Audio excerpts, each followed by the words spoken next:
Hi guys! Magluto tayo ngayon ng chicken with coconut cream. Ang ingredients ko, soy sauce, lime juice, onion powder, salt, pepper, and oyster sauce.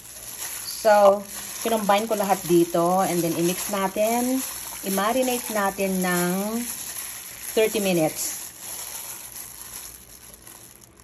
Ito, pwede na natin umpisahan. Marinated na to. Is over 30 minutes actually. So, ito, i-browning natin ang skin muna. Ito yung sapat ko. Yan.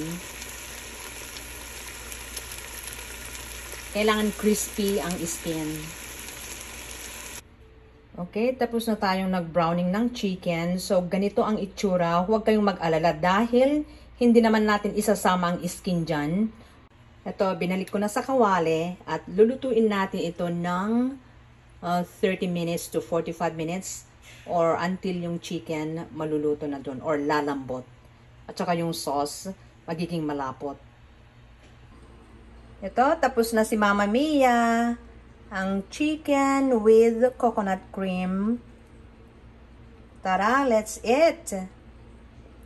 Just hit follow, comment, react on my video. Salamat!